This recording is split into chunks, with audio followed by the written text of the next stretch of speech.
새엄물산 손주 생일날 좋아하던 간식을 하나 먹은 아이는 얼굴이 갑자기 파래지며 캑캑거리더니 바닥에 쓰러지고 말았습니다. 부탁드려요. 우리 애 살려만 주면 강남에 빌딩 하나 드릴게요. 그때까지 가정부라고 무시당하던 오연정이 앞으로 나섰습니다. 몇 번의 처치 끝에 아이의 목에 걸려있던 젤리가 튀어나왔고 아이는 거친 숨을 몰아쉬며 울음을 터뜨렸습니다. 그런데 그 순간 아이가 배를 감싸주며 엄마를 불렀습니다. 엄마, 나 여기 아파. 아이 엄마의 얼굴이 돌변했습니다. 애를 살리랬지. 아프게 만들랬어요? 아이 아빠까지 거들었습니다. 이거 잘못되면 아줌마가 책임지실 거예요? 그 모습을 본 재벌 회장은 낮게 아들 부부에게 경고했습니다. 니들이 그러고도 사람이냐? 애를 살리랬지. 아프게 만들랬어요? 박혜란의 목소리가 생일잔치장 한가운데를 날카롭게 갈랐습니다. 방금 전까지 그곳은 아이를 살려달라는 울음과 숨이 돌아온 아이의 울음소리가 뒤섞인 자리였죠. 색색의 풍선은 천장 아래에서 아직 흔들리고 있었고 촛불이 꺼진 케이크에서는 달콤한 크림 냄새가 났습니다. 바닥에는 조금 전 장민우의 목에서 튀어나온 젤리 조각이 끈적한 자국을 남긴 채 떨어져 있었습니다. 오연정은 그 젤리 조각에서 한 걸음 떨어진 곳에 서 있었습니다. 손끝에는 아직 아이의 작은 몸을 붙잡았던 감각이 남아 있었어요. 너무 늦으면 안 된다는 생각 하나로 민우의 등을 세우고 몸을 받친 뒤 숨기를 막은 것을 빼내려고 힘을 실었던 그 짧은 시간이 연정에게는 한참처럼 느껴졌습니다. 아이가 울음을 터뜨린 뒤에야 연정은 숨을 내쉬었고 그 숨이 채 끝나기도 전에 혜란의 말이 날아왔습니다. 민우는 엄마 품에 안긴 채 배와 옆구리 사이를 조그만 손으로 더듬었습니다. 울음이 잦아들며 숨을 몰아쉬는 아이의 목에서는 아직 거친 소리가 섞여 나왔고 아이의 얼굴에는 방금 지나간 공포의 붉은 빛이 남아 있었죠. 혜란은 아이의 배 위에 손을 올리고 어디가 아파? 민우야. 여기야 아니면 여기야 라고 물었습니다. 처음 그 목소리에는 아이가 다시 잘못될까봐 확인하려는 떨림이 있었습니다. 하지만 민우가 여기 아파라고 다시 말하자 혜란의 눈길이 아이의 배에서 연정의 손으로 옮겨갔습니다. 조금 전까지만 해도 살려달라며 붙잡았던 그 손이었습니다. 혜란은 아이를 더 세게 끌어안은 채 연정을 향해 몸을 틀었습니다. 방금 어떻게 누른 거예요? 애가 이렇게 아프다잖아요. 연정은 한 박자 늦게 입을 열었습니다. 사모님 목에 걸린 것을 빼내려면 순간적으로 압박이 들어갈 수밖에 없습니다. 지금은 숨이 돌아왔는지 먼저 보셔야 합니다. 그 말이 끝나기도 전에 혜란의 눈매가 굳었습니다. 숨만 쉬면 다예요? 애가 아프다잖아요. 제대로 할 줄 아는 건 맞아요? 옆에 있던 주방 직원 김순자는 손에 쥐고 있던 물수건을 제대로 펴지도 못한 채 멈춰 섰습니다. 생일 초대 손님들은 서로 눈치를 보며 한두 걸음씩 물러났고 누군가 들고 있던 휴대전화 화면은 바닥을 향해 내려갔습니다. 방금 전까지 축하 노래가 울리던 자리에 아이의 가쁜 숨소리와 혜란의 떨리는 말끝만 남았습니다. 연정은 민우의 얼굴을 보았습니다. 아이는 아직 엄마 품에 매달려 있었지만 아까처럼 목을 움켜쥐거나 숨을 찾지 못해 허우적거리지는 않았습니다. 연정은 그 사실을 말하려고 했습니다. 하지만 혜란은 이미 말을 이어가고 있었어요. 아까는 급해서 그랬어요. 우리의 숨만 쉬게 해달라고 했죠. 그렇다고 애 몸을 이렇게 세게 누르면 어떡해요. 혹시 갈비뼈라도 다치면 뱃속에 뭐라도 잘못되면 그건 누가 책임져요? 그때 장성훈이 아이 곁으로 다가왔습니다. 성훈은 민우의 등을 살피듯 손을 뻗었다가 아이가 놀라 몸을 움츠리자 손을 거두었습니다. 그의 셔츠 목둘레에는 땀이 번져 있었고 넥타이는 한쪽으로 비뚤어져 있었습니다. 조금 전 강남에 빌딩 하나 드리겠다고 외치던 사람의 얼굴에는 안도와 민망함이 뒤섞여 있었지만 혜란의 말이 이어질수록 그 눈빛도 점점 연정 쪽으로 기울었습니다. 오 여사님, 아무리 급해도 아이 몸입니다. 너무 세게 하신 것 아닙니까? 연정은 성운을 바라보았습니다. 몇 분 전 그의 손이 자신의 팔을 붙잡고 흔들리던 장면이 아직 선명했습니다.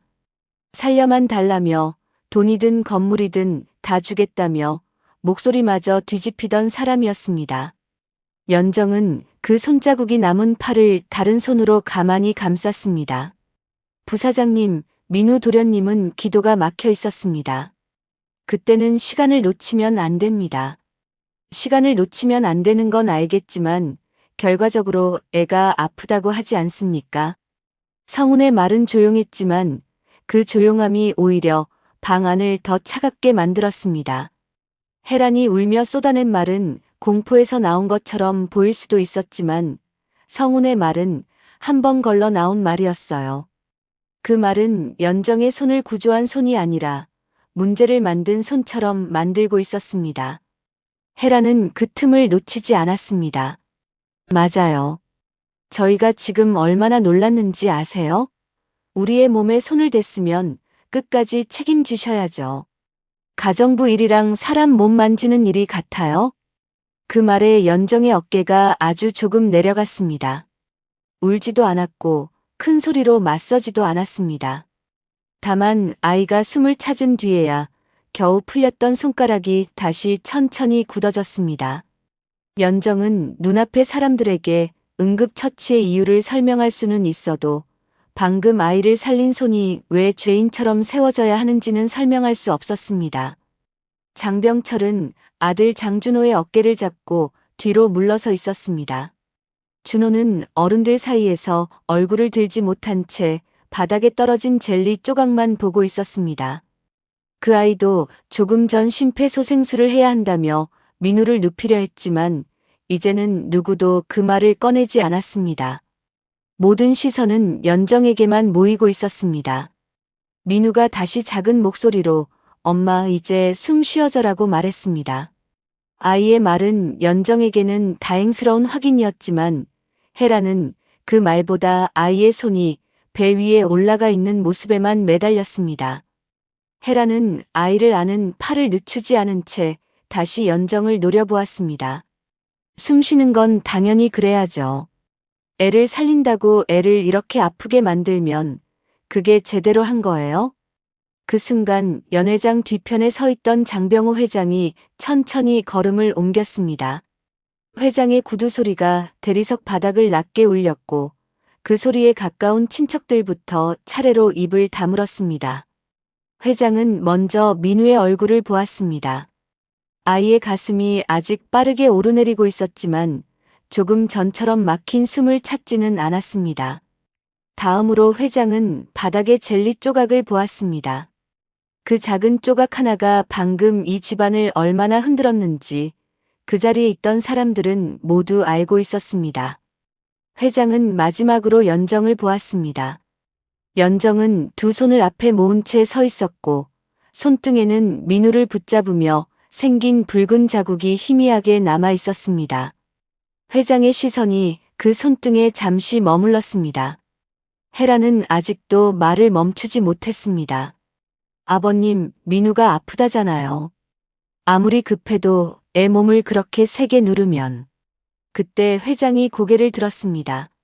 목소리는 크지 않았지만 연회장 안에 작은 숨소리까지 누르는 힘이 있었습니다.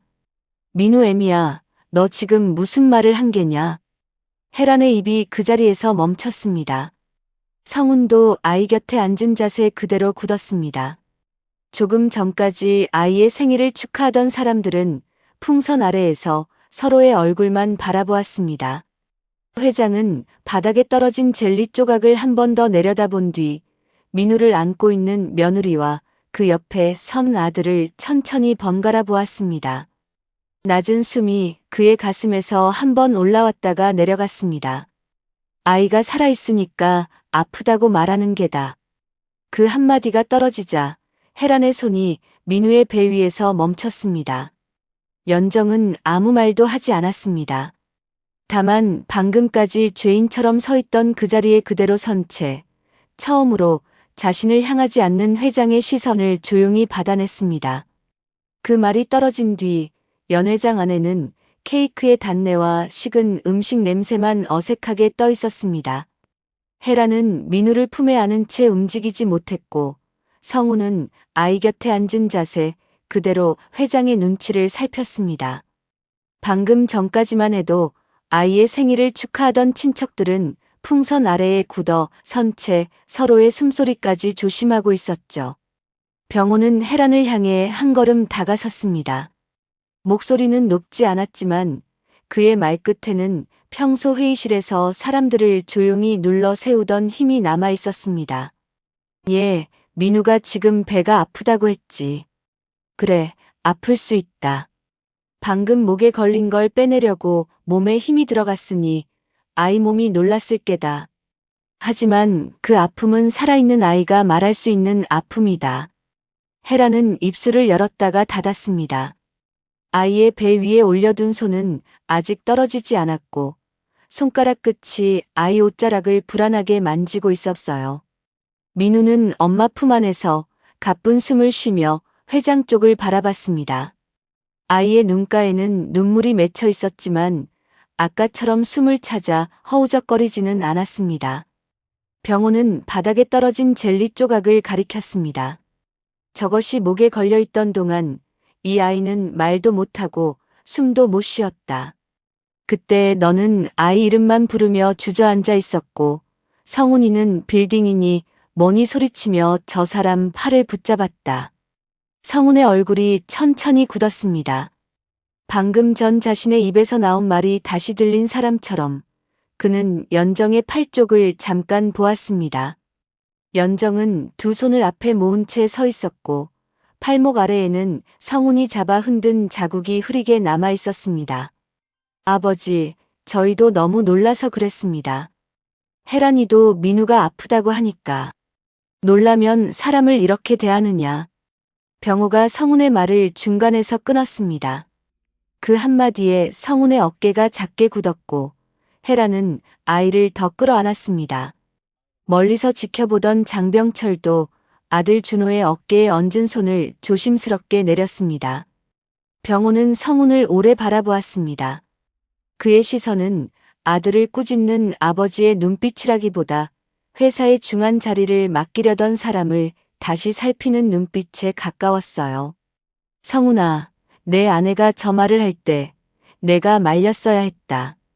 아이를 살린 사람에게 책임부터 묻는 말이 나오면 내가 먼저 막았어야 해. 그런데 너는 내 댁과 같은 눈으로 오여사를 봤다. 성우는 그건 아닙니다라고 말하려 했지만 목소리가 제대로 나오지 않았습니다. 성훈의 시선이 연정에게 닿았다가 곧바로 바닥으로 내려갔습니다. 성훈도 알고 있었던 겁니다. 조금 전 자신이 정말로 연정을 아이를 살린 사람으로 보지 않고 혹시 문제가 생기면 책임을 물어야 할 사람으로 본 순간이 있었다는 것을요. 혜란은 민우의 머리를 쓸어내리며 작은 목소리로 말했습니다. 아버님, 저는 그저 아이가 아프다니까. 아이를 걱정하는 말과 사람을 물어뜯는 말은 다르다. 병호의 말이 다시 떨어졌습니다. 혜란의 손이 멈췄습니다. 아이를 안고 있던 팔이 조금 느슨해지자 민우는 작게 숨을 삼켰습니다. 그 소리에 연정이 반사적으로 아이 쪽을 보았고 병호도 아이의 가슴이 오르내리는 것을 확인하듯 잠시 말을 멈추었습니다. 그때 회장 부인 이정숙이 천천히 앞으로 나왔습니다. 정숙은 잔치 내내 손님들 사이에서 조용히 웃으며 앉아있던 사람이었지만 지금은 얼굴빛이 전혀 달랐습니다. 정숙은 민우의 뺨을 손등으로 살짝 만진 뒤 연정에게 시선을 돌렸습니다. 오 여사, 아이 숨이 돌아왔을 때 내가 고맙다는 말을 먼저 했어야 했어요. 정숙의 목소리는 크지 않았습니다. 하지만 그 말에 연정의 눈가가 잠시 흔들렸습니다. 연정은 아무 대답도 하지 못하고 허리를 조금 숙였습니다. 그 작은 인사가 오히려 정숙의 얼굴을 더 무겁게 만들었습니다. 병호는 다시 성운을 향해 섰습니다. 길에 사람이 쓰러져도 사람들이 그냥 지나간다는 말을 들을 때마다 나는 그게 남의 이야기인 줄 알았다. 누군가 도와주면 고맙다고 해야 할 일이라 생각했어. 그런데 오늘 내 집에서 보니 알겠구나. 사람들이 왜 보고도 못 본 척하는지. 연회장 안의 공기가 더 낮아졌습니다. 조금 전까지 웅성거리던 친척들도 숨을 삼킨 듯 조용했습니다. 촬영을 맡았던 젊은 직원은 카메라를 가슴 앞으로 내린 채 렌즈 뚜껑도 닫지 못하고 서 있었고, 주방 쪽에서는 김순자가 젖은 물수건을 두 손에 쥔 채 눈길을 떨구고 있었습니다. 도와주면 흠부터 잡고 살려놓으면 책임부터 묻고, 고맙다는 말보다 혹시 다쳤느냐, 누가 책임질 거냐부터 따지는 사람들 때문이야. 그런 사람들 앞에서 누가 선뜻 손을 내밀겠느냐. 혜란의 눈가가 붉어졌습니다. 그러나 이번에는 아이 때문에 흘리는 눈물과 달랐습니다. 혜란은 고개를 들지 못한 채 민우의 어깨만 토닥였습니다. 민우는 어른들의 말을 다 알아듣지는 못했지만 방 안 분위기가 달라진 것은 느낀 듯 엄마 품에 얼굴을 묻었습니다. 성우는 겨우 입을 열었습니다. 아버지, 지금은 민우부터 병원에 데려가야 하지 않습니까? 그런 이야기는. 그래서 더 해야 한다. 병호는 성운 쪽으로 한 걸음 다가섰습니다. 사람의 목숨이 걸린 자리에서 내가 어떤 사람인지 드러났다. 회사도 결국 사람을 맞는 자리다. 직원들의 생활이 있고, 거래처의 사정이 있고, 현장에서 일하는 사람들의 손발이 있다. 사람을 살린 손에도 책임부터 묻는 사람이 그 사람들을 귀하게 볼 리 없다. 성운의 턱이 굳었습니다.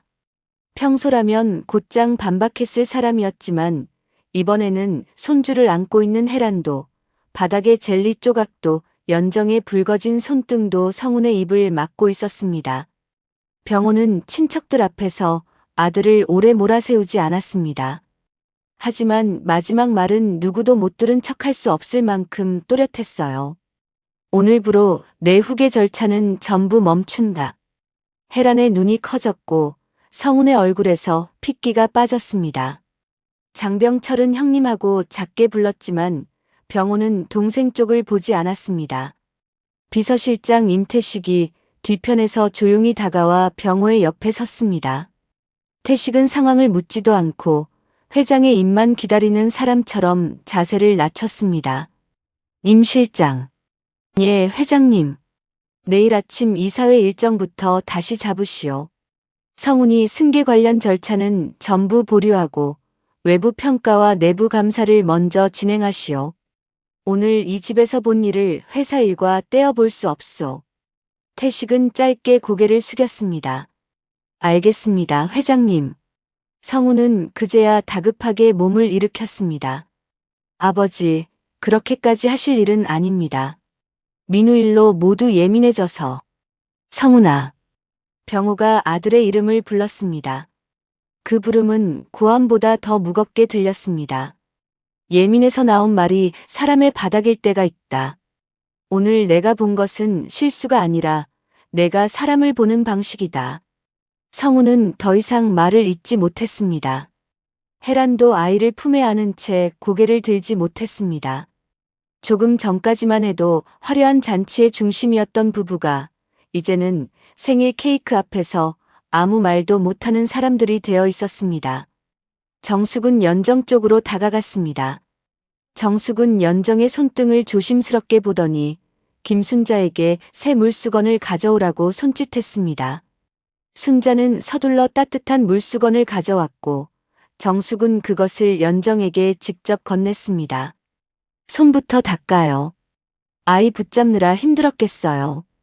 연정은 물수건을 받아들고도 바로 손을 닦지 못했습니다. 따뜻한 김이 손끝에 닿자 그제야 연정의 굳은 손가락이 조금 풀렸습니다. 연정은 낮게 말했습니다. 민우 도련님이 숨을 쉬어서 다행입니다. 그 말에는 자기 공을 말하려는 기색이 없었습니다. 아이가 살았다는 사실만 붙잡고 있는 사람의 목소리였죠. 병호는 그 말을 듣고 천천히 눈을 감았다가 떴습니다. 멀리서 구급대원의 발소리가 현관 쪽에서 들려왔습니다. 누군가 대문을 열었고 차가운 바깥 공기가 연회장 안으로 밀려 들어왔습니다. 풍선 몇 개가 그 바람에 흔들렸고 촛불이 꺼진 케이크 위에 설탕 장식이 작은 소리를 내며 접시 쪽으로 기울었습니다. 민우는 들것에 옮겨질 준비를 했고 헤라는 아이 곁을 놓지 않으려 했습니다. 성훈도 따라 나서려 했지만 병호의 시선이 그의 발을 붙잡았습니다. 성훈은 잠시 멈추었다가 낮은 목소리로 다녀오겠습니다라고 말했습니다. 병호는 대답하지 않았습니다. 대신 연정에게 다시 시선을 돌렸습니다. 오 여사. 연정은 물수건을 쥔 채 회장을 보았습니다. 오늘 일은 여기서 끝나지 않을 것이오. 민우병원 검사부터 먼저 하고 그 다음에 내가 오 여사께 제대로 말하겠소. 연정은 고개를 조금 숙였습니다. 그 순간 연회장 안에 남은 사람들은 누구도 박수를 치지 않았고 누구도 축하 노래를 다시 부르지 않았습니다. 다만 바닥에 젤리 조각과 식어버린 케이크, 그리고 회장의 한마디가 그 자리에 오래 남았습니다. 그날 생일 잔치장에서 가장 크게 무너진 것은 풍선 장식도 아니었고 아이의 케이크도 아니었습니다. 성훈이 당연히 자기 것이라 믿고 있던 후계자의 자리였습니다. 시간은 30분 전으로 돌아갑니다. 한남동 언덕 위에 자리 잡은 병호의 대저택은 낮부터 분주했습니다. 넓은 현관 앞에는 검은 차들이 줄지어 들어왔고 대문 안쪽 정원에는 흰 천을 씌운 테이블과 아이 키만 한 풍선 기둥들이 세워져 있었어요. 현관문이 열릴 때마다 꽃장식 냄새와 따뜻한 음식 냄새가 섞여 흘러나왔고 집안 깊은 곳에서는 촬영 장비를 옮기는 사람들의 발소리와 접시 부딪히는 소리가 잔잔하게 이어졌습니다. 오늘은 민우의 5번째 생일이었습니다. 거실과 이어진 큰 연회장은 아이 생일 잔치라기보다 작은 호텔 행사장처럼 꾸며져 있었죠. 벽 한쪽에는 민우의 사진을 크게 뽑은 액자가 걸려 있었고 그 아래에는 색색의 마카롱과 과일 컵 캐릭터 모양 젤리 손바닥만 한 쿠키들이 층층이 놓였습니다. 케이크는 어른들이 함께 들어야 할 만큼 컸고 케이크 위에는 민우가 좋아한다는 자동차 장식과 금빛초가 꽂혀 있었습니다. 하지만 그 화려한 장식 사이에서 가장 바쁘게 움직인 사람은 아이가 아니었습니다. 헤라는 연회장 한가운데 서서 꽃병 위치와 사진 촬영 각도를 번갈아 보며 손끝으로 공기를 자르듯 지시했습니다. 저 풍선은 조금 왼쪽으로 빼주세요. 사진에 문틀이 걸리면 답답해 보여요. 그리고 케이크 앞 접시는 금색으로 바꾸세요. 흰 접시는 너무 평범하잖아요. 헤란의 목소리는 부드럽게 들리려 애쓰는 듯 했지만 말끝마다 사람을 세워놓는 힘이 있었습니다. 초대받은 친척들은 웃으며 고개를 끄덕였고 촬영팀 직원들은 카메라 위치를 다시 잡았습니다. 민우는 자기 키보다 높은 풍선 옆에서 작은 장난감 자동차를 굴리며 놀고 있었지만 헤란의 눈은 아이보다 카메라 렌즈와 손님들 옷차림을 더 자주 훑었습니다. 연정은 주방과 연회장을 오가며 음료잔을 채우고 간식 접시를 다시 정리했습니다. 검은 앞치마 끈은 허리 뒤에서 단정히 묶여 있었고 손에는 물기 마른 행주가 쥐어져 있었습니다. 그녀가 막 과일 접시를 테이블에 내려놓으려 할 때 헤란의 목소리가 뒤에서 날아왔습니다. 오 여사님, 그 접시는 거기 아니에요. 아이들 손 닿는 쪽에는 포크를 두지 말라고 제가 아까 말씀드렸죠. 연정은 접시를 든 손을 멈추고 조심스럽게 위치를 바꾸었습니다. 예, 사모님. 바로 옮기겠습니다. 그리고 음료는 너무 차갑지 않게 해주세요. 어른들 오셨을 때 물 한 잔도 제대로 준비 안 됐다는 말 나오면 곤란하잖아요. 연정은 다시 고개를 숙였습니다. 헤란이 한 번 더 테이블 위를 훑는 동안 연정의 손은 빈잔과 물병 사이를 빠르게 오갔습니다. 연정이 움직일 때마다 앞치마 끝이 종아리 옆을 스쳤고 쟁반 위 얼음이 잔 속에서 작게 부딪혔습니다. 누가 보기에는 아주 익숙한 일손이었지만 그 익숙함 안에는 여러 번 삼킨 말들이 조용히 눌려 있었습니다. 성우는 손님들 사이에서 웃고 있었습니다. 그는 회사 임원 몇 명과 친척 어른들에게 인사를 하며 민우의 머리를 한 번씩 쓰다듬었습니다. 아이가 아빠 쪽으로 장난감 자동차를 내밀자 성우는 손님들을 향한 미소를 거두지 않은 채 아이의 어깨를 가볍게 눌렀습니다. 민우야, 잠깐만. 할아버지 친구분들 오시면 인사 예쁘게 해야지. 아이는 장난감을 품에 안고 고개를 끄덕였습니다. 하지만 아이의 눈은 이미 간식 테이블 쪽으로 가 있었습니다. 작은 손이 자동차 바퀴를 굴리다 멈췄고 민우는 케이크 옆에 놓인 반짝이는 젤리 접시를 오래 바라보았습니다. 정숙은 연회장 끝 소파에 앉아 그 모습을 보고 있었습니다. 그녀는 손님들이 다가올 때마다 조용히 웃으며 맞이했지만 혜란이 너무 자주 연정을 부르는 장면이 눈에 들어오면 찻잔을 내려놓는 손길이 잠시 늦어졌습니다. 병호는 창가 쪽에 서서 들어오는 손님들과 짧게 인사를 나누었습니다. 회장이라는 자리에서 오래 살아온 사람답게 그의 말수는 많지 않았지만 누가 들어오고 누가 빠지는지는 놓치지 않는 눈빛이었죠. 연정이 주방 쪽으로 돌아가려 할 때 성훈이 손님들에게 연정을 가리키며 말했습니다. 오 여사가 오래 일해서 손이 빠릅니다. 이런 집안 행사는 웬만하면 저분이 다 맞춰요. 말만 들으면 칭찬 같았습니다. 하지만 그 말에는 오래 함께한 사람을 향한 따뜻함보다 잘 길든 도구를 소개하는 듯한 가벼움이 묻어 있었습니다. 연정은 그 말을 들은 듯 말 듯 쟁반을 품에 안고 옆으로 비켜섰습니다. 손님 한 명이 그래도 오래 계신 분이면 식구나 다름없겠네요 라고 웃자 성우는 웃음기를 유지한 채 바로 선을 그었습니다. 일은 오래 하셨죠. 그래도 집안일은 집안일입니다. 그 말이 지나간 뒤 연정의 걸음이 잠깐 늦어졌습니다. 그러나 그녀는 곧 주방문 쪽으로 몸을 돌렸습니다.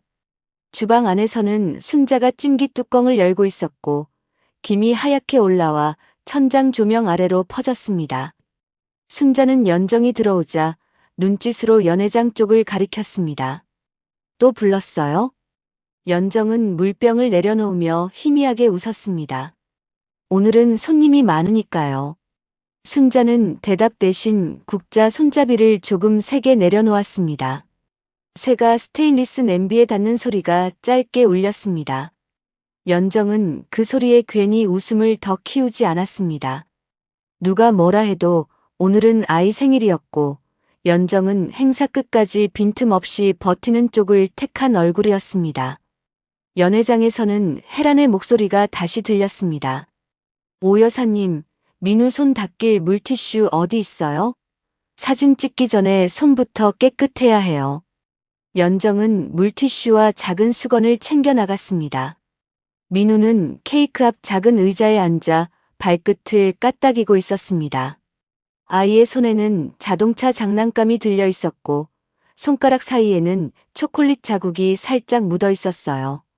연정이 무릎을 낮추어 아이 손을 닦아주자 민우는 아주 작은 목소리로 물었습니다.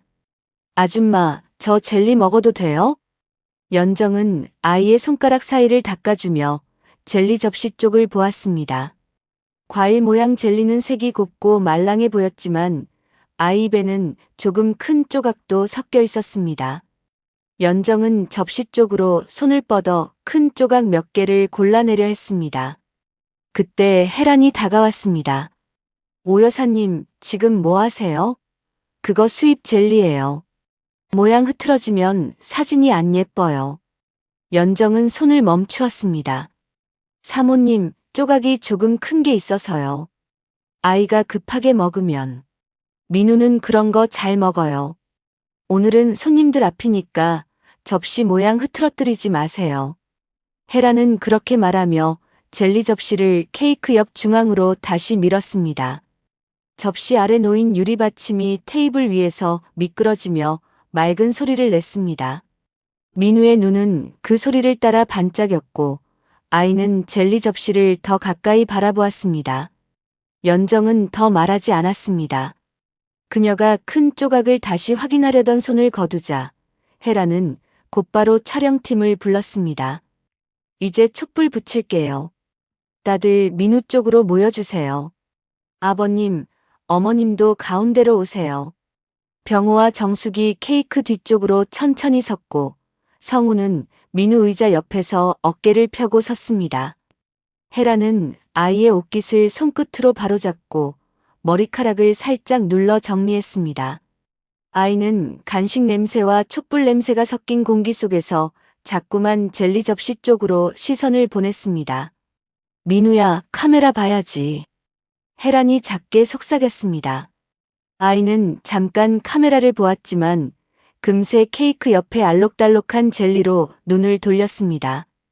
촛불이 하나둘 붙자 연회장 조명이 조금 낮아졌고 사람들의 얼굴 위로 따뜻한 불빛이 흔들렸습니다. 생일 축하 노래가 시작되자 손님들은 박자를 맞춰 박수를 쳤습니다. 연정은 사람들 뒤편에 서서 빈 접시가 없는지 살폈습니다. 그러나 그녀의 눈은 몇 번이고 젤리 접시로 돌아갔습니다. 접시 가장자리에는 아직 큰 조각 하나가 그대로 남아 있었고 민우의 작은 손은 노래가 끝나기도 전에 그쪽으로 조금씩 움직이고 있었습니다. 노래가 끝나고 박수 소리가 커졌습니다. 민우는 촛불을 향해 볼을 부풀렸고 불꽃은 한 번 흔들린 뒤 연기 냄새를 남기며 꺼졌습니다. 사람들은 웃었고 카메라 플래시가 터졌습니다. 그 순간 민우의 손이 케이크 옆 젤리 접시로 뻗어갔습니다. 연정은 반사적으로 한 발을 내디뎠지만 헤란이 손님에게 인사하며 몸을 돌리는 바람에 연정의 길이 잠시 막혔습니다. 민우는 과일 모양 젤리 하나를 손에 쥐었습니다. 작고 말랑한 젤리는 아이의 손바닥 안에서 반짝였습니다. 연정의 시선이 그 젤리 끝에 멈췄고 연회장에는 아직 박수 소리와 웃음소리가 남아 있었습니다. 연정은 사람들 뒤편에서 한 발을 내디딘 자세 그대로 멈추었습니다.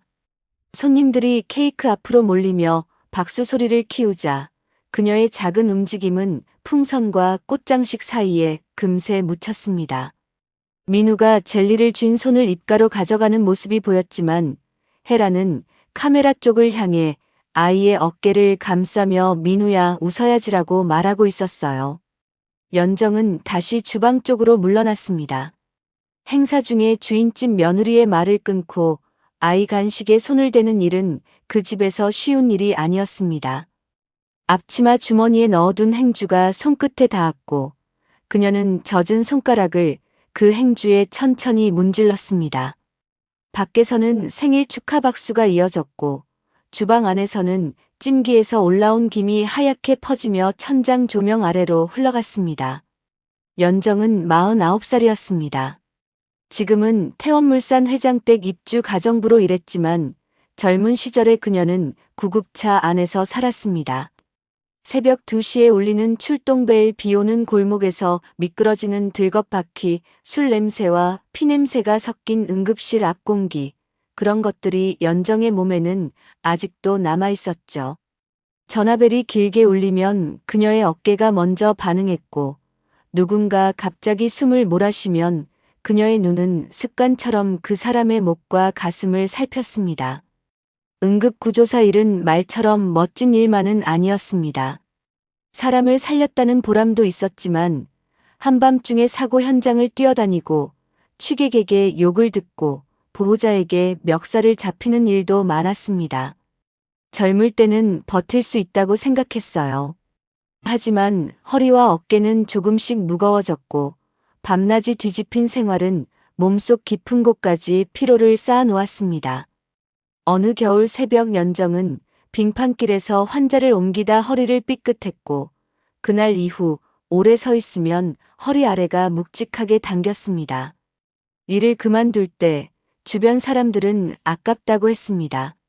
손이 빠르고 판단이 침착하니 현장에 남아야 한다고 말한 사람도 있었습니다.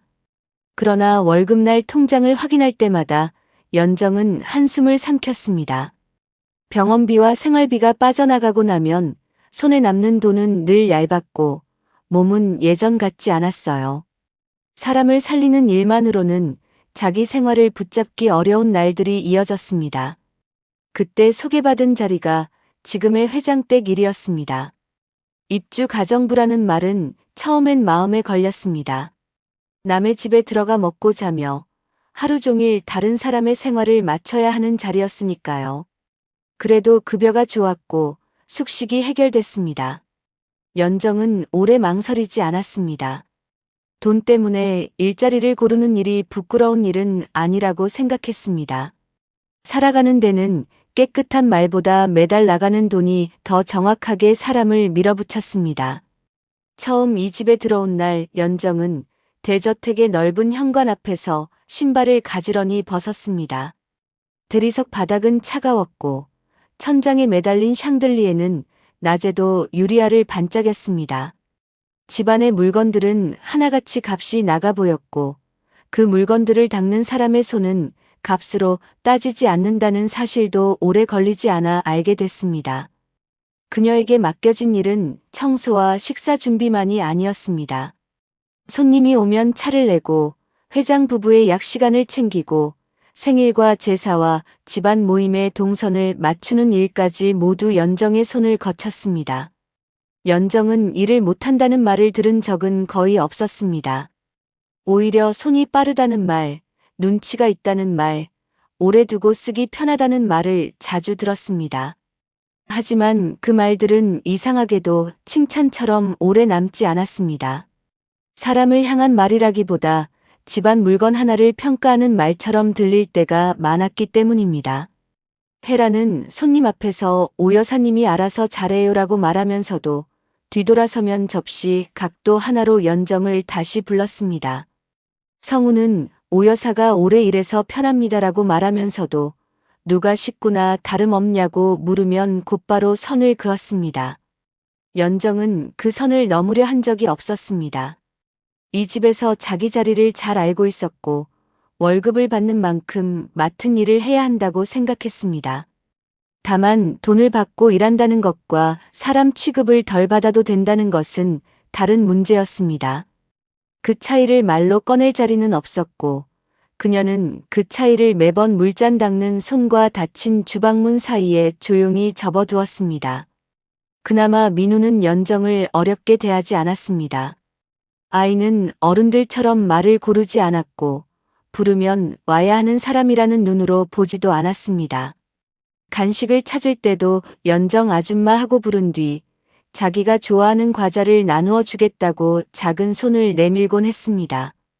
연정은 아이가 내민 과자를 받지는 않았지만 그럴 때마다 도련님 드세요 하고 웃어주었습니다.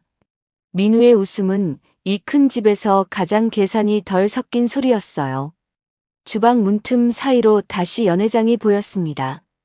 헤라는 손님들에게 케이크를 나누어 줄 순서를 설명하고 있었고 성우는 병호의 옆에 서서 들어오는 친척들에게 반듯하게 인사하고 있었습니다. 정숙은 소파 쪽에서 민우를 바라보다가 연정 쪽을 잠깐 본 듯 했습니다. 그러나 연정은 정숙과 눈을 마주치기 전에 쟁반 위 빈 컵들을 가지런히 세웠습니다. 순자가 옆에서 낮게 말했습니다. 오 여사, 허리 괜찮아요? 오늘 너무 많이 불려다니네. 연정은 쟁반 손잡이를 잡은 채 짧게 웃었습니다. 행사날은 원래 그렇죠. 그래도 아까 젤리는 좀 커 보이던데 애들 먹을 건 잘라주는 게 낫지 않나? 순자의 말에 연정의 눈길이 다시 연회장 쪽으로 갔습니다. 민우는 케이크 앞에서 작은 포크를 들고 있었고 젤리 접시는 여전히 아이 손 가까이에 놓여 있었습니다. 연정은 잠시 숨을 골랐습니다. 제가 한 번 더 보고 오겠습니다. 그녀가 쟁반을 내려놓고 주방문을 나서려는 순간 헤란의 목소리가 다시 들려왔습니다. 오 여사님, 아이들 컵이 아직 안 나왔어요. 그리고 주스는 빨대 꽂아서 주세요. 손님들 기다리세요. 연정은 걸음을 멈추었습니다. 눈앞에는 아이들 컵이 놓인 쟁반이 있었고 연회장 쪽에는 젤리 접시가 있었습니다. 그녀는 아주 짧게 민우 쪽을 바라본 뒤 먼저 쟁반을 들었습니다. 그 집에서 그녀의 판단보다 먼저 요구되는 것은 늘 주인집의 지시였으니까요. 플라스틱 빨대가 컵 뚜껑을 뚫는 소리가 작게 이어졌습니다. 연정은 하나씩 빨대를 꽂으며 손끝의 힘을 조절했습니다.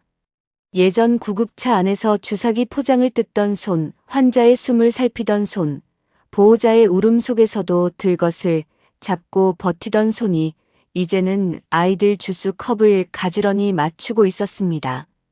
연정은 그 일을 하찮게 여기지 않았습니다. 어떤 일이든 사람 먹고 마시는 일을 챙기는 손은 필요한 법이었습니다. 다만 필요한 손을 사람으로 보지 않는 시선이 때로는 무거운 들것보다 더 오래 어깨에 남았습니다. 연정이 주스 쟁반을 들고 다시 연회장으로 나갔을 때 민우는 이미 젤리 하나를 입에 넣은 뒤였습니다. 아이는 처음엔 장난스럽게 웃는 듯 했지만 곧 눈을 동그랗게 뜨고 목 쪽으로 손을 가져갔습니다. 연정의 발걸음이 그 자리에서 멈췄습니다. 쟁반 위 컵들이 서로 부딪히며 맑고 불안한 소리를 냈습니다.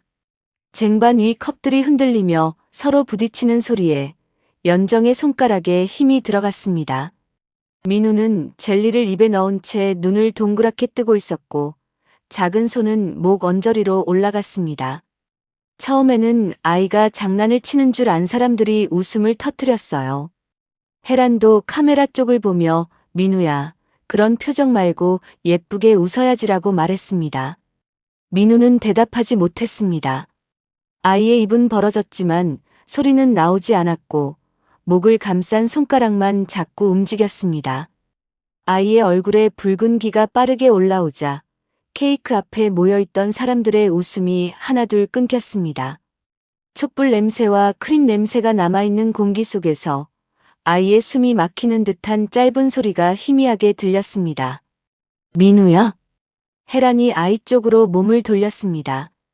아이는 의자에서 내려오려는 듯 발을 허둥거렸고 작은 구두 끝이 의자 다리에 부딪혀 딱딱한 소리를 냈습니다. 연정은 쟁반을 가까운 테이블 위에 내려놓았습니다. 컵 안에 주스가 출렁이며 빨대 끝에 노란 물방울을 맺었습니다. 그때 친척들 사이에서 장준호가 앞으로 나왔습니다. 준호는 장병호 회장의 막내 동생 장병철의 늦둥이 막내 아들이었고 14살 중학생이었습니다.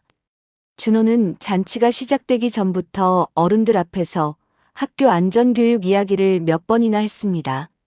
요즘 학교에서는 심폐소생술도 배우고 자동제 세동기 쓰는 법도 영상으로 본다고 말하자 병철은 아들의 어깨를 두드리며 흐뭇하게 웃었죠. 우리 준호가 이런 건 나보다 낫습니다. 요즘 애들은 학교에서 별걸 다 배워요. 그 말에 친척들은 대견하다는 듯 웃었고 준호는 귓바퀴가 살짝 붉어진 채도 어깨를 펴고 있었습니다. 그 자신감이 지금 이 순간 준호를 앞으로 밀어냈습니다. 비켜주세요. 심폐소생술 해야 돼요. 준호는 그렇게 말하며 민우의 팔을 잡으려 했습니다. 아이를 바닥에 눕히려는 손길이었습니다. 혜라는 너무 놀라 말도 제대로 잇지 못한 채 옆으로 비켜섰고 병철은 아들을 말리기보다 오히려 사람들 틈을 벌렸습니다. 준호가 학교에서 배웠다잖아요. 일단 애 말대로 해봐요. 그 말이 떨어지자 몇몇 어른들이 급히 테이블을 뒤로 밀었습니다. 접시가 흔들리고 케이크 칼이 은쟁반 위에서 미끄러져 날카로운 소리를 냈습니다. 민우는 바닥에 눕혀지기 싫은 듯 몸을 움츠렸지만 목에 걸린 것을 뱉지도 삼키지도 못한 채 얼굴빛만 더 짙게 변해갔습니다. 연정은 그 장면을 보자마자 쟁반을 두고 앞으로 나섰습니다. 아닙니다. 심장이 아닙니다. 목에 걸린 겁니다. 그녀의 목소리는 크지 않았지만 말은 또렷했습니다. 구급차 안에서 수없이 외쳤던 말투였어요.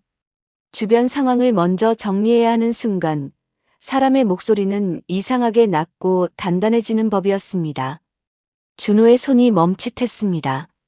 그러나 혜란이 연정을 돌아보는 눈길은 아이를 맡길 사람을 찾는 눈빛이 아니었습니다. 혜란은 민우 앞을 가로막듯 몸을 세웠습니다. 아주머니가 뭘 안다고 그래요? 지금 애가 쓰러지려 하잖아요. 연정은 아이의 목과 입술을 보았습니다. 민우는 말을 하지 못했고 기침도 제대로 하지 못했습니다. 아이의 입술 끝은 조금씩 파래지고 있었어요. 연정은 한 발 더 다가갔습니다. 사모님, 지금은 눕히면 안 됩니다. 목에 걸린 걸 빼야 합니다. 손대지 마세요. 우리 애한테 함부로 손대지 마세요. 혜란의 목소리가 높아졌습니다. 그 목소리에 민우의 눈이 더 커졌고 아이의 작은 손이 허공을 더듬었습니다. 성우는 급히 휴대전화를 꺼내 들며 119를 부르라고 소리쳤습니다. 누군가 이미 전화를 걸고 있었지만 목소리는 떨렸고 말은 자꾸 겹쳤습니다. 주소요? 한남동 아니 회장님 댁 대문 앞에 경비가 있어요. 아이가 숨을 못 쉬어요. 전화기 너머의 안내 음성은 차분했지만 그 차분함이 오히려 잔치장의 혼란을 더 크게 만들었습니다. 도로가 밀려 도착까지 시간이 걸릴 수 있다는 말이 전해지자 혜란의 얼굴에서 남아있던 핏기가 빠졌습니다. 그녀는 민우의 이름을 부르며 아이의 어깨를 흔들려 했고 연정은 그 손을 막으려다 다시 멈췄습니다. 병원은 창가 쪽에서 천천히 다가오고 있었습니다. 회장의 얼굴에도 놀란 기색이 지나갔지만 그는 아직 상황을 읽으려는 사람처럼 아이와 주변 사람들을 번갈아 보았습니다. 정숙은 소파 팔걸이를 붙잡고 일어섰고 순자는 주방문 앞에서 물수건을 든 채 굳어 있었습니다. 준호는 더는 자신 있게 움직이지 못했습니다. 방금 전까지만 해도 학교에서 배웠다고 말하던 아이였지만 민우의 얼굴빛이 변하자 준호의 손끝이 허공에서 길을 잃은 듯 떨렸습니다. 병철도 이제야 아들을 뒤로 당기려 했습니다. 연정은 준호를 탓하지 않았습니다. 아이는 배운 대로 하려 했을 뿐이었습니다. 문제는 아이의 얕은 지식을 믿으면서 실제로 사람 숨을 살펴본 연정의 말을 가정부라는 이유로 막아선 어른들이었습니다. 연정은 그 생각을 말로 꺼내지 않았습니다. 지금은 설명보다 시간이 먼저였습니다. 민우의 몸이 의자 옆으로 기울었습니다. 성훈이 급히 아이를 받쳐 안았지만 민우의 팔은 힘없이 아래로 떨어졌습니다. 방금 전까지 케이크 앞에서 반짝이던 자동차 장식과 금빛초는 그대로였고 아이의 생일 노래를 부르던 사람들의 입술은 이제 누구 하나 움직이지 않았습니다. 연정은 더 기다릴 수 없었습니다. 부사장님, 아이를 세워주세요. 제가 하겠습니다. 성훈이 연정을 돌아보았습니다. 그의 눈에는 공포가 있었고 그 공포 아래에는 아직도 믿지 못하겠다는 기색이 남아 있었습니다. 혜란은 민우를 붙잡은 채 다시 고개를 저었습니다. 안 돼요. 아무나 못 만져요. 의사도 아닌 사람이 어떻게. 연정은 말을 삼켰습니다. 응급구조사였다는 말, 현장에서 사람을 살려봤다는 말, 지금은 그 어떤 설명보다 늦었습니다. 아이의 입술은 더 푸르게 변했고 숨을 찾으려는 작은 몸짓도 점점 약해졌습니다. 그 순간 성훈의 손에서 휴대전화가 미끄러지듯 내려갔습니다. 전화기 너머에서는 계속 안내 목소리가 들렸지만 성훈은 더 듣지 못하는 사람처럼 민우의 얼굴만 보고 있었습니다. 그의 목을대가 한번 크게 움직였습니다. 연정은 다시 한 걸음 다가갔습니다. 지금 안 하면 늦습니다. 연회장 안의 모든 시선이 연정에게 꽂혔습니다. 케이크 위의 금빛 장식은 조명 아래서 여전히 반짝였지만 그 반짝임은 더 이상 축하처럼 보이지 않았습니다. 민우의 작은 숨이 점점 사라지는 자리에서 연정의 손은 아이 쪽으로 뻗을 준비를 하고 있었습니다. 연정의 손이 민우 쪽으로 뻗자 성훈이 먼저 팔을 가로막았습니다.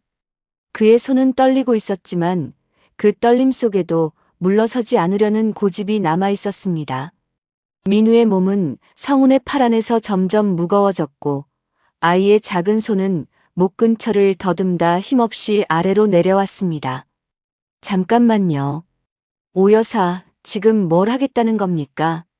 연정은 성훈의 팔 너머로 민우의 얼굴을 보았습니다. 입술 끝에 푸른 빛이 더 짙어지고 있었어요. 아이의 눈은 크게 떠져 있었지만 시선은 점점 흐려졌습니다. 연정은 목소리를 낮추었습니다. 기도가 막혔습니다. 눕히면 안 됩니다. 지금 바로 빼내야 합니다. 헤라는 아이의 어깨를 감싸 안은 채 고개를 저었습니다. 아이를 지키려는 몸짓처럼 보였지만 그 팔은 아이의 숨길을 살피려는 손마저 막고 있었습니다. 손톱에 칠한 연한 분홍색 매니큐어가 아이의 흰 셔츠 위에서 부자연스럽게 떨렸습니다. 안 돼요. 의사도 아닌 사람이 우리 애한테 손 떼는 거 안 됩니다. 사모님, 지금은 병원까지 기다릴 시간이 없습니다. 아주머니가 그걸 어떻게 알아요? 헤란의 목소리가 높아지자 주변 사람들이 한 발씩 물러났습니다. 누군가는 입을 가렸고 누군가는 119와 통화 중인 휴대전화를 귀에 댄 채 눈만 크게 뜨고 있었습니다. 전화기 너머에서는 아이 상태를 묻는 안내가 이어졌지만 잔치장 안에 떠도는 비명과 발소리 사이로 그 목소리는 멀게 들렸습니다. 성우는 연정을 아래 위로 훑었습니다. 앞치마를 두른 채 서 있는 연정의 모습이 그의 눈에는 아직도 이 집 부엌과 세탁실을 오가는 사람으로만 보이는 듯 했습니다. 조금 전까지 아이 간식 접시를 나르던 사람이 지금 자기 아들의 몸에 손을 대겠다고 나선 상황을 받아들이지 못하는 얼굴이었죠. 가정부 주제에 응급처치를 한다고. 그 말이 떨어지자 주방문 앞에 서 있던 순자의 얼굴이 굳었습니다. 준호는 자신이 잡고 있던 민우의 팔을 슬그머니 놓았고 병철은 아들의 어깨를 뒤로 끌어당겼습니다. 조금 전 학교에서 배웠다며 앞에 나섰던 준호는 바닥만 보고 있었습니다. 아이가 배운 대로 움직이려 했던 일보다 어른들이 지금 누구의 손을 막고 있는지가 더 크게 보이는 순간이었습니다. 연정은 성훈의 말을 듣고도 바로 대꾸하지 않았습니다. 아이의 숨이 먼저였습니다. 그러나 그녀의 눈길은 아주 짧게 성훈의 얼굴에 머물렀습니다. 그 눈빛에는 따지려는 기색보다 지금도 그런 말을 할 수 있느냐는 짧은 물음이 스쳐갔습니다. 부사장님, 지금은 제 직업을 보실 때가 아닙니다. 아이 숨을 보셔야 합니다. 성훈의 얼굴이 굳었습니다. 말 조심하세요. 지금 누가 누구한테 훈계합니까? 그때 민우의 몸이 성훈의 팔 안에서 축 늘어졌습니다. 아이의 얼굴이 옆으로 기울자 헤란의 입에서 짧은 비명이 터졌습니다. 그녀는 아이의 뺨을 손바닥으로 감싸며 이름을 불렀습니다. 민우야, 엄마 봐. 민우야, 눈 떠. 제발 엄마 좀 봐. 아이는 대답하지 못했습니다. 작은 가슴은 힘겹게 움직이는 듯 하다가 멈췄고 목에서는 막힌 숨이 긁히는 듯한 소리만 희미하게 새어나왔습니다. 두꺼운 카펫은 사람들의 발소리를 삼켰고 그 덕분에 아이의 숨소리가 더 가까이 들렸습니다. 119와 통화하던 친척이 떨리는 목소리로 말했습니다. 차가 막혀서 조금 걸린답니다. 계속 상태 보면서 안내하겠다고 합니다. 그 말에 헤란의 얼굴에서 남아있던 핏기가 빠졌습니다. 고급 원피스 자락이 카펫 위로 퍼졌고 목걸이 끝이 아이의 어깨에 닿아 작게 흔들렸습니다. 헤라는 접시 모양도 사진 구도도 손님들 시선도 더는 보지 못했습니다. 그녀는 아이 얼굴만 붙잡고 있었어요. 바로 그때 병호가 앞으로 나섰습니다. 그의 걸음은 빠르지 않았지만 사람들은 그가 지나가는 길을 저절로 비켜주었습니다. 병호는 먼저 손주를 보았고 다음으로 성훈과 헤란을 보았습니다. 그의 얼굴에도 두려움은 지나갔지만 그 두려움은 말을 흐트러뜨리지 못했습니다. 성훈아. 목소리는 크지 않았습니다. 하지만 성훈의 어깨가 그 자리에서 굳었습니다. 아이 죽어가는 판에 아직도 사람을 가르느냐. 성우는 입을 열지 못했습니다. 병호의 시선이 혜란에게 옮겨갔습니다. 세아가 지금 민우를 살릴 수 있는 손을 맡고 있는 사람이 누구인지 정말 모르겠느냐. 혜란은 민우를 아는 팔에 힘을 주었다가 아이의 얼굴을 다시 내려다보았습니다. 아이의 숨이 점점 옅어지는 것을 본 순간 혜란의 눈빛이 무너졌습니다. 방금 전까지 연정을 막아서던 손이 허공에서 길을 잃은 듯 떨렸고 그녀는 반걸음 옆으로 비켜섰습니다. 오 여사님. 성운도 그제야 연정의 팔을 붙잡았습니다. 이번에는 막으려는 손이 아니었습니다. 붙잡지 않으면 자기 몸이 먼저 무너질 것 같은 손이었어요. 살려주세요. 우리 민우만 살려주세요. 살려만 주시면 강남에 빌딩 하나 드리겠습니다. 아니, 뭐든 드리겠습니다. 성운의 말끝은 제대로 힘을 받지 못하고 흔들렸습니다. 돈을 말하는 목소리조차 갈라졌습니다. 혜란도 아이를 품에 안은 채 고개를 숙였습니다. 눈가의 화장은 눈물과 땀에 번져 있었고 입술은 여러 번 열렸다 닫혔습니다. 제발요. 제가 잘못했어요. 우리 민우만 살려주세요. 제발 우리의 숨만. 몇 분 전 아무나 못 만진다고 막아서던 사람이었습니다. 그러나 아이의 숨이 끊어질 듯하자 혜란의 목소리는 체면도 말투도 모두 잃었습니다. 아이를 사랑하지 않는 사람은 아니었습니다. 다만 위급한 순간에도 사람을 대하는 법을 돈과 위치로 배운 사람이었고 그 습관은 절박함 속에서도 빌딩이라는 말로 튀어나왔습니다. 연정은 성운의 손을 조심스럽게 떼어냈습니다. 팔을 놓으셔야 제가 움직일 수 있습니다. 성운은 그제야 손을 풀었습니다. 그의 손이 떨어진 자리에 연정의 피부가 붉게 눌려 있었습니다.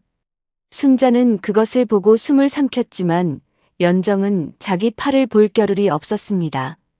그녀는 민우의 턱과 가슴 쪽을 빠르게 살폈습니다. 병호는 성운과 혜란을 한 번 더 바라본 뒤 연정에게 몸을 돌렸습니다. 그는 처음으로 연정을 집안일을 맡은 사람처럼 보지 않았습니다. 그의 시선은 아이의 숨을 살릴 수 있는 사람에게 가 닿아 있었습니다. 오 여사. 연정은 회장을 보았습니다. 잘못돼도 탓하지 않겠소. 이 자리의 책임은 내가 지겠소. 부디 우리 손주 숨만 돌려주시오. 그 말에 연정의 얼굴이 아주 잠깐 멈추었습니다. 그동안 이 집에서 그녀에게 주어진 말들은 대부분 지시였고 재촉이었고 조용히 물러서라는 뜻을 품은 말들이었습니다. 그러나 지금 병호의 말은 부탁이었습니다. 책임을 미루지 않겠다는 말이기도 했습니다. 연정은 짧게 허리를 숙였습니다. 도련님을 세워주세요. 모두 뒤로 물러나세요. 준호 도련님도 뒤로 가 계세요. 준호는 움찔하며 한 걸음 물러났습니다. 병철이 아들의 어깨를 감쌌고 준호는 그 품 안에서도 민우에게서 눈을 떼지 못했습니다. 혜란은 민우를 놓지 못해 머뭇거렸지만 정숙이 다가와 며느리의 팔을 조용히 잡았습니다. 세아가 오 여사가 하게 둬라.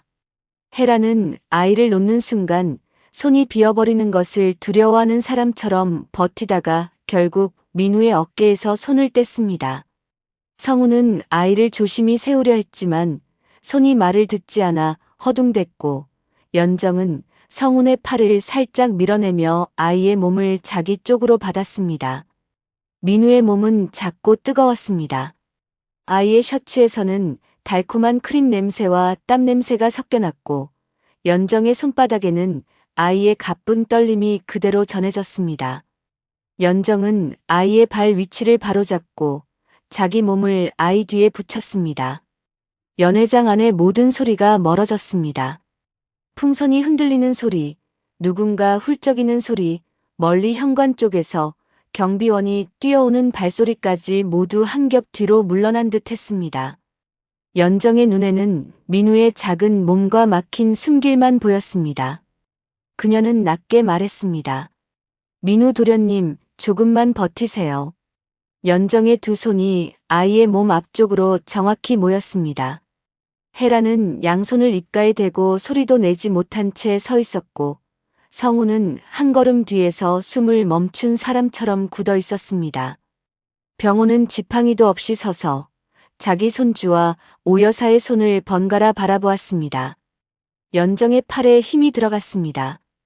첫 압박이 들어가자 민우의 작은 몸이 연정의 팔 안에서 크게 흔들렸습니다. 아이의 구두 끝이 카펫 위를 스치며 짧은 소리를 냈고 헤라는 그 소리에 몸을 앞으로 내밀었다가 정숙의 손에 막혀 그 자리에 멈춰 섰습니다.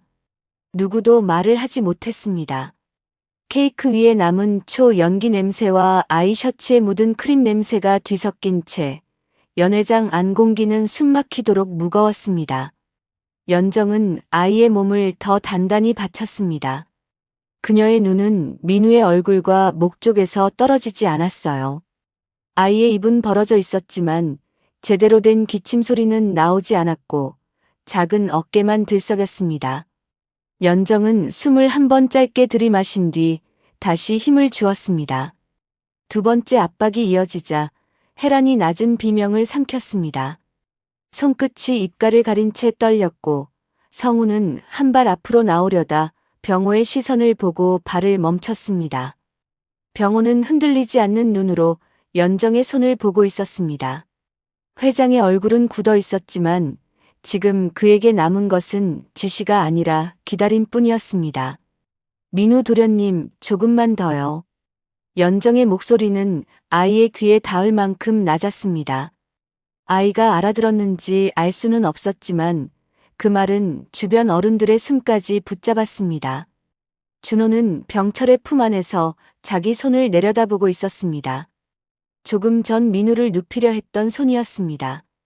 그 손은 이제 아무것도 할 수 없어 보였고 병철도 아들의 어깨를 감싼 채 입을 열지 못했습니다.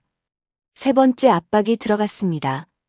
이번에는 민우의 몸 안쪽에서 답답하게 걸린 소리가 올라왔습니다. 연정의 팔에 더 강한 힘이 들어갔고 그녀의 앞치마끈이 허리 옆에서 팽팽하게 당겨졌습니다. 헤라는 두 눈을 크게 뜬 채 아이의 입만 보고 있었습니다. 성우는 자기 손을 맞잡았다가 풀었고 손바닥에 맺힌 땀이 조명 아래에서 번들거렸습니다. 작은 젤리 조각이 민우의 입에서 튀어나와 카펫 위로 떨어졌습니다. 그 소리는 아주 작았습니다. 하지만 그 순간 그 작은 소리만큼 크게 들린 것은 없었습니다. 젤리 조각이 바닥에 떨어져 한 번 튕기자 민우의 목에서 거친 숨소리가 터져 나왔습니다. 아이는 가슴을 크게 들썩이며 공기를 들이마셨고 곧 울음을 터뜨렸습니다. 으앙! 그 울음소리에 헤란의 다리가 풀리듯 몸이 내려앉았습니다. 정숙이 옆에서 헤란의 팔을 붙잡지 않았다면 헤란은 그대로 바닥에 주저앉을 것 같았어요. 성우는 두 손으로 얼굴을 덮었다가 곧 민우 쪽으로 다가왔습니다. 그는 아이를 안으려 했지만 연정은 먼저 아이의 숨과 얼굴빛을 살폈습니다. 아직 바로 눕히지 마세요. 숨을 봐야 합니다. 연정의 말에 성우는 손을 멈췄습니다. 조금 전까지 연정을 막아서던 사람이었지만 지금은 그 말을 거스를 힘이 없어 보였습니다. 민우는 울면서도 숨을 쉬고 있었고 입술 끝에 푸른 빛은 아주 조금씩 옅어졌습니다. 아이의 울음이 연회장 벽과 천장을 타고 퍼졌습니다. 조금 전까지 축하 노래가 울리던 자리에서 아이의 울음소리는 누구에게도 시끄럽게 들리지 않았습니다. 살아있다는 소리였으니까요. 정숙은 눈가에 올라온 물기를 손수건으로 조용히 눌렀습니다. 병호는 젤리 조각이 떨어진 바닥을 한동안 내려다보았습니다. 그 작은 조각 하나가 자기 손주의 목을 막았고 지금 그 옆에는 아이를 살린 연정의 손이 있었습니다. 병호는 그 사실을 눈으로 새기듯 천천히 바라봤습니다. 민우야, 엄마 여기 있어. 엄마 봐. 헤라는 아이 앞으로 다가와 두 팔을 벌렸습니다. 연정은 민우가 숨을 이어가는 것을 확인한 뒤 천천히 아이를 헤란에게 넘겼습니다. 헤라는 아이를 품에 안자마자 민우의 머리와 등을 몇 번이고 쓰다듬었습니다. 아이의 등에서는 땀 냄새와 달콤한 간식 냄새가 섞여났고 혜란의 손은 그 작은 등을 놓지 못했습니다.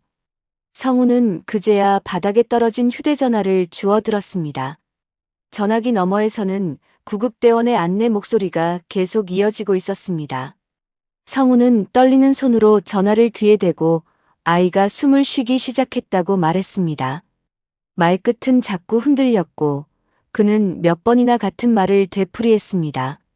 숨 쉽니다. 젤리가 나왔습니다. 아이가 울고 있습니다. 예, 아직 병원 가겠습니다. 연정은 한 걸음 뒤로 물러섰습니다. 팔과 어깨에 힘이 빠지자 허리 아래가 묵직하게 당겨왔습니다. 그녀는 앞치마 옆선을 살짝 잡고 숨을 골랐습니다. 그동안 잊고 있던 몸의 통증이 뒤늦게 올라왔지만 연정의 눈은 계속 민우에게 가 있었습니다. 아이는 엄마 품에서 울다가 기침을 몇 번 했고 그때마다 혜란은 아이의 등을 너무 세게 두드리려 했습니다. 연정은 조용히 손을 들었습니다. 세게 두드리지 마세요. 지금은 아이가 숨을 고르게 쉬는지 보셔야 합니다. 혜란은 연정을 돌아보았습니다. 그 시선은 아직 고맙다는 말로 이어지지 않았습니다. 다만 지금은 아이가 숨을 쉬고 있다는 사실 때문에 혜란도 말을 잇지 못했습니다. 혜란은 아이의 등을 천천히 쓸어내렸습니다. 현관 쪽에서 급한 발소리가 들렸습니다. 경비원이 문을 열었고 구급대원들이 장비 가방을 들고 들어왔습니다. 차가운 바깥 공기가 연회장 안으로 밀려들자 풍선 몇 개가 천장 아래에서 흔들렸습니다. 구급대원은 아이 상태를 빠르게 확인했고 연정은 아이가 젤리를 먹은 뒤 말을 못하고 목을 부여잡았으며 하인리 처치 뒤 젤리가 나왔다고 짧게 설명했습니다. 구급대원은 연정을 한번 바라본 뒤 고개를 끄덕였습니다. 현장 처치가 빨랐습니다. 그래도 병원에서 확인은 받아야 합니다. 그 말에 병호의 눈가가 아주 조금 움직였습니다. 성우는 그 말을 들은 뒤에야 연정 쪽을 바라봤습니다. 하지만 그의 입은 쉽게 열리지 않았습니다. 조금 전 자신이 내뱉은 말들이 아직 그 입가에 남아있는 듯 했습니다. 가정부 주제에 응급처치를 하느냐던 말, 의사도 아닌 사람이 어떻게 하느냐던 말, 그 말들은 젤리 조각처럼 바닥에 떨어져 보이지 않았지만 연회장 안에 분명히 남아 있었습니다. 민우는 구급대원의 손길을 받으며 조금씩 울음을 줄였습니다. 아이는 엄마 손을 꼭 잡고 있었고 혜란은 아이의 손등에 자기 얼굴을 가까이 댄 채 숨을 맞추려 했습니다. 그러다 민우가 작은 목소리로 말했습니다. 엄마, 나 여기 아파. 아이의 손이 배와 옆구리 사이로 갔습니다. 혜란의 손도 따라서 그곳에 닿았습니다. 아이가 살아있다는 확인처럼 들릴 수도 있는 말이었지만 혜란의 얼굴은 그 순간 다시 굳어졌습니다. 그녀의 눈길이 아이의 배에서 연정의 손으로, 연정의 손에서 다시 아이의 배로 옮겨갔습니다. 연정은 그 시선을 보았습니다. 그녀는 아주 작게 숨을 멈췄습니다. 방금 전까지 아이의 숨을 붙잡기 위해 움직였던 자신의 손이 이제는 다른 의미로 사람들 앞에 놓이고 있었습니다. 혜란은 아이를 품에 안은 채 몸을 천천히 돌렸습니다. 목소리는 낮아졌지만 그 안에는 날이 서 있었습니다. 방금 어떻게 누른 거예요? 그 말에 구급대원의 손도 잠시 멈췄습니다. 성우는 혜란 쪽을 보았고 병호의 얼굴에서는 남아있던 안도의 빛이 천천히 사라졌습니다. 연회장 안에 다시 정적이 내려앉았습니다. 아이의 울음이 잦아든 자리에서 더 차가운 말이 올라오려 하고 있었습니다.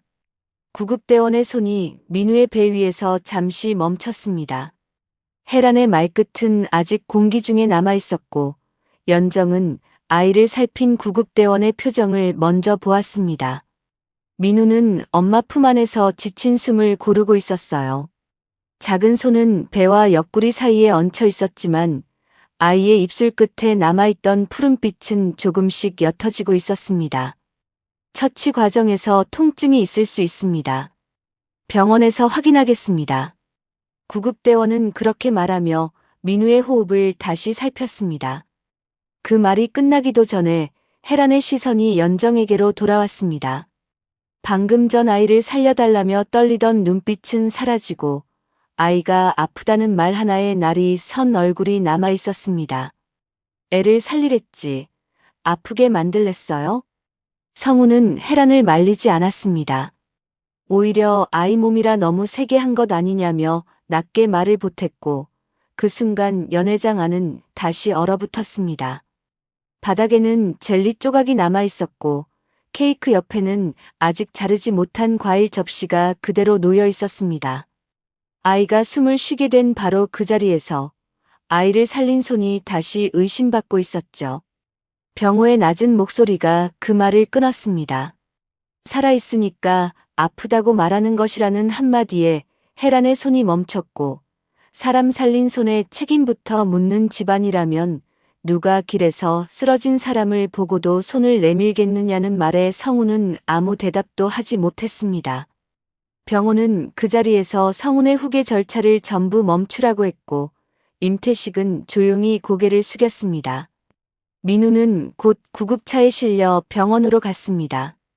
혜란은 아이 손을 놓지 못한 채 따라 나섰고 성운도 병호의 시선을 한번 확인한 뒤 급히 뒤따라갔습니다. 현관문이 열리자 늦은 오후에 찬 공기가 집 안으로 밀려왔고 천장 아래 떠있던 풍선 몇 개가 힘없이 흔들렸습니다. 손님들은 오래 머물지 못했습니다. 누구도 다시 케이크를 자르자는 말을 꺼내지 않았고 촬영팀은 렌즈 뚜껑을 닫은 뒤 조용히 장비를 접었습니다. 조금 전까지 웃음과 박수 소리로 가득하던 연회장에는 식은 음식 냄새와 꺼진 촛불 냄새만 남았습니다. 연정은 바닥에 남은 젤리 조각을 휴지로 집어들었습니다. 그 작은 조각은 손끝에 달라붙을 만큼 끈적했습니다. 순자가 급히 다가와 그건 제가 치울게요라고 말했지만 연정은 고개를 저으며 휴지를 접었습니다. 정숙은 그 모습을 보다가 조용히 다가왔습니다. 오 여사, 오늘은 그만하세요. 이건 우리가 정리하게 둬요. 연정은 손에 쥔 휴지를 쓰레기통에 넣은 뒤에야 정숙을 보았습니다. 민우 도련님 병원 결과만 괜찮으면 됩니다. 정숙은 바로 대답하지 못했습니다. 고맙다는 말과 미안하다는 말이 목 안에서 서로 걸린 사람처럼 정숙은 한동안 연정의 손등만 바라보았습니다. 아이를 받치느라 붉게 눌린 자국이 손등에 남아 있었고 따뜻한 물수건이 그 위에 올라가자 연정의 굳은 손가락이 조금씩 풀렸습니다. 밤이 깊어서야 병원에서 연락이 왔습니다. 민우는 큰 이상 없이 안정을 찾았고 배와 옆구리 통증은 처치 과정에서 생긴 일시적인 통증이라는 말이 전해졌습니다. 병호는 전화를 끊은 뒤 한동안 말없이 창가에 서 있었습니다. 정숙은 소파 팔걸이를 잡은 채 눈을 감았고 주방 쪽에서는 순자가 작은 숨을 내쉬었습니다. 다음 날 오전 집안은 전날과 전혀 다른 얼굴이었습니다. 연회장 문은 닫혀 있었고 복도 한쪽에는 바람이 빠진 풍선 몇 개와 접힌 테이블보가 가지런히 놓여 있었습니다. 케이크가 있던 자리에는 흰 천만 덮여 있었고 집안은 다시 조용했지만 어제의 소라는 공기 속에 희미하게 남아 있었어요. 성운과 혜란은 민우를 데리고 현관으로 들어왔습니다. 아이의 얼굴에는 병원에서 제대로 잠을 자지 못한 피곤함이 남아 있었지만 민우는 거실 끝에 서 있던 연정을 보자 작은 손을 들었습니다. 아줌마. 연정은 아이 앞으로 다가가 몸을 낮췄습니다. 도련님, 이제 숨 쉬는 건 괜찮으세요? 민우는 고개를 끄덕였습니다. 응. 엄마가 젤리 천천히 먹으래요. 그 말에 혜란의 손이 아이 어깨 위에서 잠시 멈췄습니다. 혜란은 민우를 정숙에게 맡긴 뒤 연정 앞에 섰습니다. 전날처럼 화려하게 꾸민 얼굴이 아니었습니다. 눈밑은 어두웠고 목소리는 낮았습니다. 오 여사님, 제가 잘못했습니다. 헤라는 손가락을 맞잡은 채 한 번 숨을 골랐습니다. 무서웠다는 말로 덮을 일이 아니었습니다. 제 아이를 살려주신 분께 제가 제일 먼저 책임을 물었습니다. 그건 엄마라서 그런 게 아니라 제가 사람을 잘못 대했기 때문입니다. 성훈도 옆에 섰습니다. 넥타이는 단정히 매여 있었지만 그의 얼굴은 전날의 자신감과 거리가 멀었습니다. 저도 죄송합니다. 아내를 말렸어야 했습니다.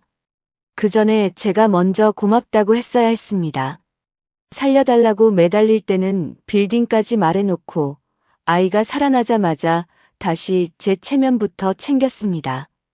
연정은 두 사람의 말을 듣고도 바로 대답하지 않았습니다. 민우는 정숙의 손을 잡은 채 연정 쪽을 보고 있었고 병호는 한쪽에서 그 장면을 조용히 지켜보았습니다. 연정은 한참 뒤에야 고개를 조금 숙였습니다. 사과는 받겠습니다. 민우 도련님이 무사하니 그걸로 됐습니다. 오후가 되어 집안이 더 조용해졌을 때 병호는 연정을 서재로 불렀습니다. 서재에는 오래된 책 냄새와 나무 가구 냄새가 배어 있었고 창밖으로는 한남동 언덕길이 내려다 보였습니다. 병호는 책상 위에 봉투 하나를 올려두었습니다. 성훈이가 어제 한 말, 내가 그냥 흘려듣지 않겠소. 강남 빌딩이든 그에 맞는 성이든 내가 책임지고 마련하겠소. 연정은 봉투를 보지 않았습니다. 회장님, 돈이 필요 없어서가 아닙니다. 저는 돈 때문에 이 집에 들어왔습니다. 그건 부끄럽지 않습니다. 병호의 눈이 조용히 연정을 향했습니다. 다만 아이 숨값을 건물값으로 받고 싶지는 않습니다. 정숙은 옆에서 손수건을 꼭 쥐었습니다. 연정은 잠시 숨을 고른 뒤 말을 이었습니다. 그리고 회장님, 저 오늘부로 그만두겠습니다. 정숙이 한 걸음 다가왔습니다. 오 여사, 우리가 성훈이와 민우 애미한테 다시는 그런 말 못하게 하겠어요. 연정은 조용히 고개를 저었습니다. 그 말이 다시 나올까봐 그만두는 게 아닙니다. 이미 들었기 때문에 그만두는 겁니다. 저는 돈 때문에 일할 수는 있지만 사람 살린 손을 의심받는 집에서는 더 일할 수 없습니다. 병호는 오래 침묵했습니다. 서재 시계 초침 소리만 또각또각 들렸습니다. 그는 마침내 봉투를 연정 쪽으로 밀지 않고 자기 앞으로 다시 가져왔습니다. 잡지 않겠소. 오 여사 마음이 이 집에서 떠났다면 내가 붙잡을 자격은 없소. 대신 다른 자리를 하나 권하고 싶소. 연정의 시선이 조심스럽게 올라갔습니다. 회장님, 아이를 살린 대가로 자리를 받고 싶지는 않습니다. 대가가 아니요. 추천이요. 병호는 책상 옆 서류 한 장을 꺼냈습니다. 태원백화점 본점 VIP 라운지 매니저 자리가 비어 있어. 손님을 살피는 눈, 자리를 읽는 힘, 갑작스러운 일 앞에서 흔들리지 않는 태도.